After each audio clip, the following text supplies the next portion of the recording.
নতুন বছরের সকলকে অনেক অনেক শুভেচ্ছা সারা দিয়ে 2024 আমার থেকে অনেক কিছু কেড়ে নিয়েছে, সত্যি বলতে। কি করে তোকে বলবো তুই কে আমার, আয়নার সাথে চলবো সব পারা এখানে ঠান্ডা লেগে গেছে গাইস, ভীষণ ঠান্ডা লেগে গেছে।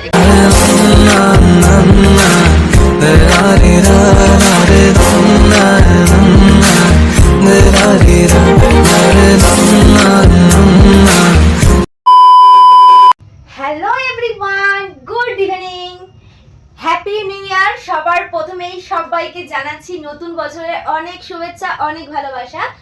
ছোটদেরকে অনেক ভালোবাসার, বড়দের প্রণাম জানিয়ে আজকের ব্লগটা শুরু করলাম। তো কেমন আছো সবাই? আশা করছি অনেক ভালো আছো, অনেক মস্তি করে কাটাচ্ছো নতুন বছর। তো আমাদেরও কাটছে, ভালো আছি, সুস্থ আছি। আর ইন্ট্রোটাই দেওয়া হলো না, দীপশর্মী লাইফস্টাইলে সবাইকে স্বাগত জানিয়ে নতুন একটা ভিডিও শুরু করলাম। তো আজ তো বছরের প্রথম দিন, 1 জানুয়ারি। তো জানি সকাল থেকে সবাই অনেক কিছু প্ল্যান করেছো, অনেক ঘুরেছো ফিরেছো, বাট আমরা কিছুই করিনি। তো এখন রেডি হয়েছি আর ঘড়িতে সময় বলছে ঠিক 6টা। আর এখন একটু বেরোবো, একটা নতুন জায়গা তোমাদেরকে নিয়ে যাব। নতুন হয়েছে, আমরাও দেখিনি, ফার্স্ট টাইম যাচ্ছি, সেই জন্য তোমাদেরও সাথে নিয়ে যাচ্ছি যাতে তোমরাও দেখতে পারো জায়গাটা, তোমরাও মজা নিতে পারো। ইউটিউব ভিডিওতে দেখলাম যে বেশ সুন্দর করেছে জায়গাটা, বেশ ইউনিক। তো ভাবলাম চলো আজকে তাহলে ওখানেই যাওয়া যাক। আর সকাল থেকে সত্যি বলতে তোমরা জানো কালকেই বাড়ি ফিরেছি। আর বাড়ি ফিরে বুঝতেই পারছো বাড়ি ঘরের অবস্থা পরিস্থিতি কি, এখনো আমি গুছিয়ে উঠতে পারিনি। প্রচুর কেচেছি, কাছাকাছি করেছি, যাই হোক সকাল থেকে কাজকর্ম করতে করতেই গেছে। তো বিকেলবেলা তোমাদের দাদাভাই বললো যে চলো তাহলে প্ল্যান করা যাক, কোথাও যাই। তাই একটু ঘুরতে বেরোচ্ছি, অনেকদিন পর বরের সাথে ডেটিংয়ে যাচ্ছি। আর বরবাবু আসো, এদিকে আসো। তো এই হচ্ছে আমার বরবাবুর লুক। আরেকটা কথা জানো তো, আমাদের রানাঘাটে কিন্তু প্রচন্ড ঠান্ডা। তো সেই জন্য দেখো একদম মানে সোয়েটার ফোয়েটার নিয়ে নিয়েছি, ভালো করে আটকে হাটকে যেতে হবে, কারণ মানে এত ঠান্ডা নেওয়া যাবে না, যেহেতু ওরা বাইকে করে যাবো, বুঝতেই পারছো। তো যাই হোক, তুমি কিছু বলো, নতুন বছরের শুভেচ্ছা জানাও আমার বন্ধুদেরকে। নতুন বছরের সকলকে অনেক অনেক শুভেচ্ছা সারা দিয়ে ঠিক করে বলো। নতুন বছরে সকলকে অনেক অনেক শুভেচ্ছা ও অভিনন্দন। আর তোমরা নতুন বছরটা ভালোভাবে কাটাও এবং আমাদের ব্লগগুলো দেখো। এবার ব্লগগুলো দেখার চেষ্টা করো, আশা করি ভালো লাগবে। সামনে আরো ভালো ভালো ব্লগ আসতে চলেছে, অনেক এন্টারটেইনমেন্ট ভিডিও আসছে, কিন্তু তোমরা দেখতে থাকো আর সাপোর্ট করো অবশ্যই। আর তোমাদের দিদিভাই প্রচুর খাটে এই ব্লগের জন্য, তো তোমরা দেখো। 2024 আমার থেকে অনেক কিছু কেড়ে নিয়েছে, সত্যি বলতে। আমি পুরোনো দিনগুলোকে, পাস্টগুলোকে মনে করতে চাই না। চাই এবছর 2025-এ যেন আমার জীবনে ভালো কিছু হোক, বিশেষ করে আমার এই চ্যানেলে। তোমরা সবাই জানো আগের চ্যানেলটা কিন্তু 2024 পড়ার সাথে সাথে আমার কাছ থেকে ইউটিউব কেড়ে নিয়েছিল। মনে পড়লে দেখো এখনো চোখ ছলছল করছে, আমার মনে পড়লে এখনো কষ্ট হয়। তো যাই হোক, নতুন বছরে আমি ওইসব কিছু মনে করতে চাই না, যেটা চলে গেছে চলে গেছে। আমি চাই এবছরে যেন মানে 2025 যেন আমার এই নতুন চ্যানেলটাকে সত্যি মানে আগের চ্যানেল থেকে অনেকটা বড় করে দেয়। তো এটাই হচ্ছে ভগবানের কাছে প্রার্থনা। তোমরাও প্লিজ ভগবানের কাছে এটা প্রার্থনা করো, আমাকে আশীর্বাদ করো যেন সত্যি চ্যানেলটাকে আমি একটু গ্রো করতে পারি, আমি যেন একটু দাঁড়াতে পারি। এটাই আমার মানে সবার কাছে চাওয়া, তোমার সবার কাছ থেকে এই আশীর্বাদটুকুই চাই। তো চলো বেশি কথা বলে ব্লগটা বড় করছি, ওখানে গিয়ে আবার অনেকটা বড় হয়ে যাবে, এদিকে লেটও হয়ে যাচ্ছে। তো চলো সঙ্গে থাকো, ভিডিওটা দেখতে থাকো, আশা করি জায়গাটা ভালো লাগবে তোমাদেরও। চলো।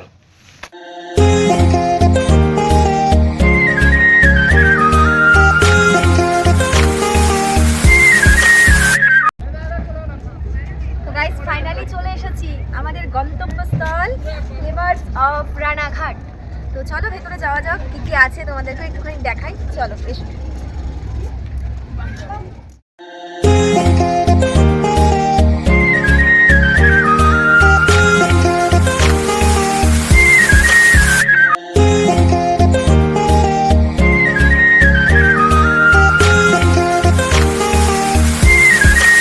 তো এটা রেস্টুরেন্ট কাম পার্ক বলতে পারো। তো ভেতরে দেখো ঢুকেই একটা রেস্টুরেন্ট রয়েছে, আর রেস্টুরেন্টের ডেকোরেশনটা শুধু জাস্ট দেখো। There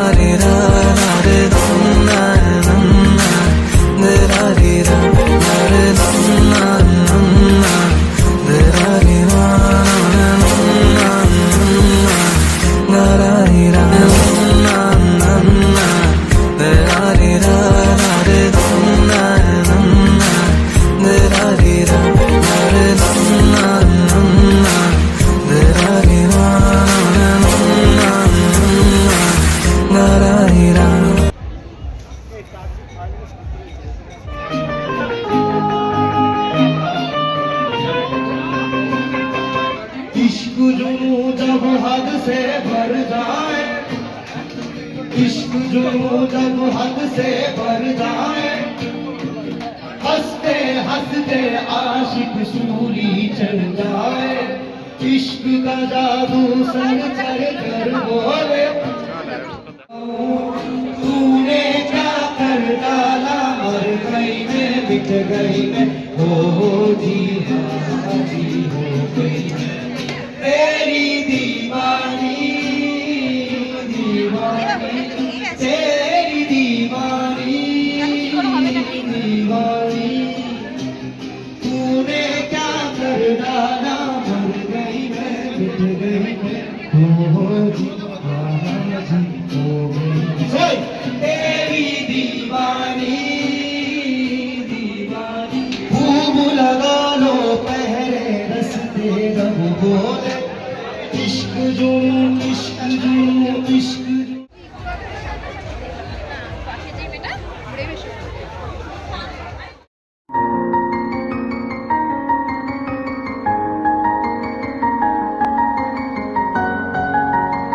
তো ফাইনালি আমরা চলে আসলাম এখানে। আর দেখো তোমাদের দিদিভাইয়ের ঠান্ডা লেগে গেছে, নাক ঝাড়ছে এখানে। ঠান্ডা লেগে গেছে গাইস, ভীষণ ঠান্ডা লেগে গেছে। এখানে ঠান্ডা আছে, গলা শুনে বুঝতেই পারছি। ঠান্ডা লাগে একেবারে অবস্থা খারাপ হয়ে গেছে। যাই হোক, একটু চা খাবে? চা খাবে? চায়ের দোকান দেখাও। স্টল আছে ওখানে চায়ের ওই পাশে, দেখা যাচ্ছে না আলোর জন্য, দেখাচ্ছি। ঠান্ডা হলে একটু ভালোই হয় না, গলাটা ব্যথা করছে। তো চলো চলো দুজনে মিলে একটু জমিয়ে চা খেয়ে নিই। কোনোদিন খাই না আমি চা, তবে আজকে খাবো। চলো বাই। यही इश्क की मर्जी है, यही रब की मर्जी है,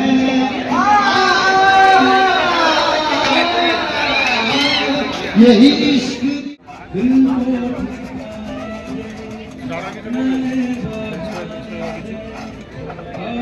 की बारिशों रो रहा हूँ, सुन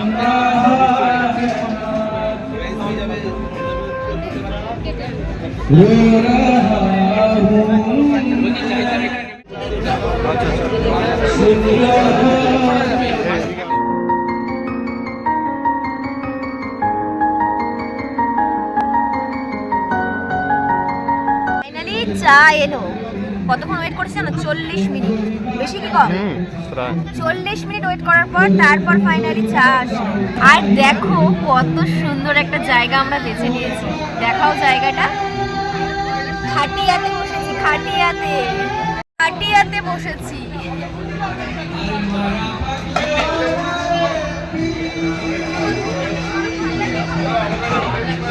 পিছনের ব্যাকগ্রাউন্ডে গান হচ্ছে।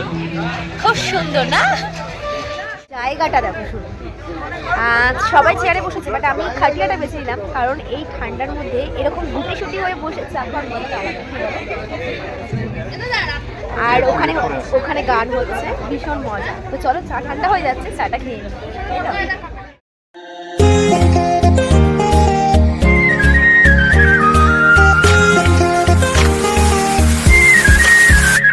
আমি তোমার কাছে রাখবো আজ মনের কথা,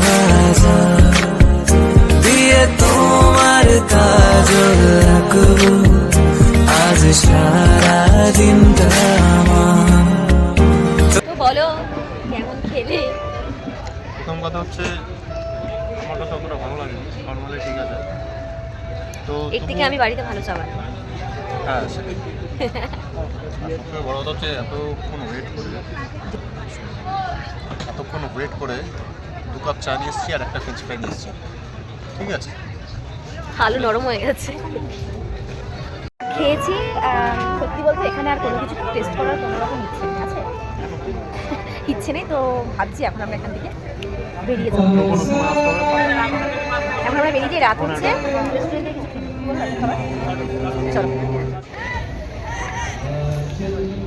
আচ্ছা তাহলে বলো তোমার এই জায়গাটা কিরকম লাগলো? সব থেকে আমার এই জায়গাটাই সব থেকে বেটার লাগলো। এই জায়গাটা, তাই তো? তোমাদের কেমন লাগলো কমেন্টে জানিও, কিন্তু তোমাদের কেমন লাগলো অবশ্যই জানিও। চলো বেরিয়ে যাই, রাত হয়ে যাচ্ছে। আচ্ছা আজকে এখানের এক্সিটটা দারুণ সাজানো ছিল, দেখছিলাম যে সবাই ফটো তুলছিল, তো আমরাও তুলেছি, তবে সেরকম ভালোভাবে কিছু করতে পারিনি যেহেতু আজকের দিনে প্রচুর ভিড় ছিল। তাও যতটুকু পেরেছি চেষ্টা করেছি, তোমরা দেখতে থাকো।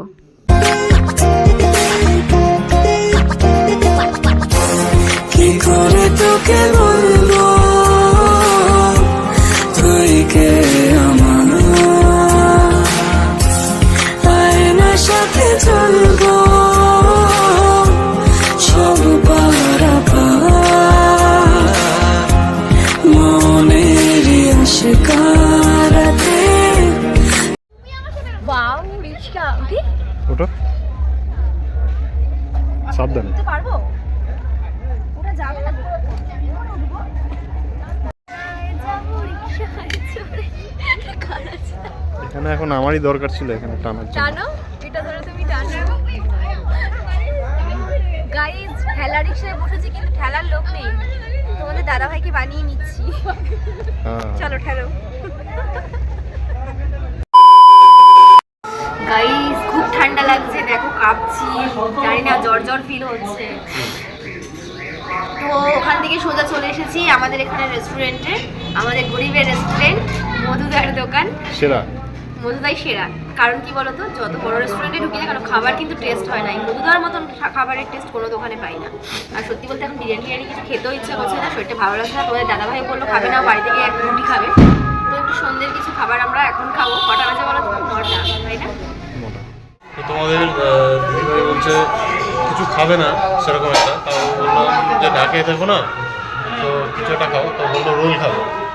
তাহলে খালি রোল খেও না, তো একটা চাউমিন খাও, তাও পেটটা ভরবে। শুধু রোল খেলে একটা বড় লাগে। ঠিক আছে, দেখি কি খাবে তুমি বলো। দেখি অর্ডার করো। এটা খেয়ে আমি রাতে শুরু করবো, আমি বাড়ি গিয়ে আর কিছু খাবো না। একটা চাউমিন তাহলে হাফ হাফ করে নাও। আবার হাফা। ঠিক আছে দেখছি তুমি না খেতে পারলে বাড়ি আমাদের মুম্বাই সেরা, যত ভালো জানো। শিবাতে গিয়ে আগের বারে ননদদের সাথে গেছিলাম, খেয়ে বলো একটু কি মিষ্টি খাবার, মানে মধুদার মতো খাবার কোনো দোকানে হয় না, যত চাই বলো। তবে আমার খুব এইসব যন্ত্রণা করছে, মানে প্রবলেমটা হবে, বুঝতে পারছি কাল পরশু প্রবলেমটা হবে, জানতেই পারবে ব্লগ আসলে। তো চলো ওয়েট করো, তোমরাও কি খাই দেখতে থাকো, চলো।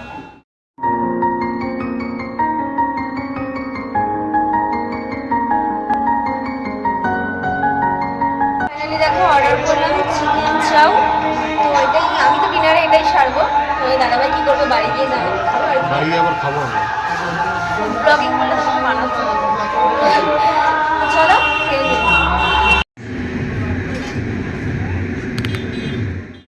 তো বাড়ি ফেরার পথে আমাদের পাড়ার দোকান থেকেই, আমাদের এখানে নাম আছে খোকন ঘোষের মিষ্টির দোকান, তো ওখান থেকে বাড়ির জন্য 2-3 রকমের মিষ্টি নিয়ে আসা হয়েছিল। তো যতই হোক বছরের প্রথম দিন, তাই না, তো মিষ্টি মুখ তো করাতেই হয়। তো সেজন্য আর কি মিষ্টি কিনে নিয়ে যাওয়া হলো, কারণ আমরা তো বাইরে খেয়েছি, বাট মা বাবার জন্য তো কিছু নিতে হয়, তো সে কারণেই আর কি নেওয়া।